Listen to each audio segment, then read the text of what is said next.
This condition may be the most common debilitating disease you've never heard of, but you should know about it because there is a fair chance that you or someone you love could develop it in your lifetime. It's MECFS, or myalgic encephalomyelitis, previously known as chronic fatigue syndrome. But this name hardly does justice to an array of life-altering symptoms that worsen with any exertion, physical, mental, or social. It means that efforts as little as routine housework, speaking with a friend, or grocery shopping, even taking a shower, can worsen one's condition for days, weeks, or longer. The condition is so devastating that 75% can no longer work, even those in the prime of their lives who were previously active and healthy. 25% are housebound or bedbound, and for many, the condition becomes lifelong. Few recover, and there are still no FDA-approved treatments. The CDC estimates that MECFS afflicts between 1 and 2.5 million Americans. It is not at all a rare disease. But how does it compare to other major diseases afflicting Americans? One measure of disease burden developed by the World Health Organization is quantified by considering the total number of years of healthy life lost to disease in terms of premature death as well as degree of disability.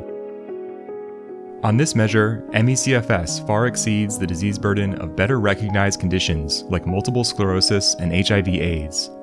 Its disease burden is over half that of breast cancer. MECFS impacts Americans to a similar extent as that of other major diseases.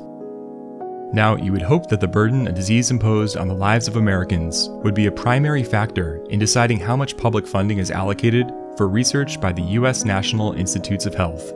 Let's see if that holds up. If we consider disease burden and the amount of funding, here's every NIH-funded disease. Given the current amount of funding, any disease that falls on this line is receiving funding that is equitable given its disease burden. Diseases that fall beneath are not receiving their due. And here is MECFS. The funding gap is even larger than it seems here, because this graph's axes are logarithmic. They are compressed so that everything could fit on one screen. To receive funding commensurate with disease burden, MECFS would need to be funded $203 million, compared to just $15 million in funding today. This is not to say that funding should come from other diseases that are above the line. As we'll see, there is an economic argument for vastly increasing the amount the US invests in biomedical research. Any new funding for historically neglected diseases like MECFS could be net new.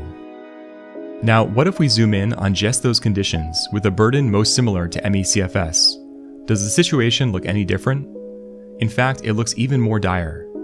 By at least an order of magnitude, MECFS receives less funding than diseases with a similar disease burden. This holds true even when compared to the most inequitably underfunded diseases. Amongst these sorry companions, we can finally use a linear scale and see how MECFS would need at least 14 times its current funding for an equitable share. So you won't be surprised, though perhaps no less outraged, to learn that by these same estimates, MECFS is the lowest funded per disease burden of any disease at the NIH, for which funding and disease burden data are available. So far, this video has focused on funding through 2017, as this is the data that was available at the time the study was conducted. But funding has not increased since then. We must not only take immediate steps to address the crisis of MECFS, but make up for past neglect. It was only in recent years that the condition received more than mere pennies per person afflicted. Now it receives just $6 to $15 per person per year who has had their life overturned indefinitely by this condition. Compare this to funding for multiple sclerosis, which was $128 million last year, despite it affecting fewer Americans with lower estimated disease burden. Human suffering and chronic disability aside, there is a purely economic argument for increasing MECFS funding to its equitable share. It's been estimated that MECFS causes $36 to $51 billion in economic losses every year. If you think $203 million sounds expensive, MECFS is costing us at least 177 times more. An equitable share of biomedical research dollars for MECFS would be a meaningful step toward developing treatments that could reduce those costs to society, and a cure that could eliminate them. Now that millions of Americans with long COVID have developed a condition strikingly similar to MECFS, how will the pandemic impact the disease burden of this already vastly underserved condition? We'll cover that in a future video.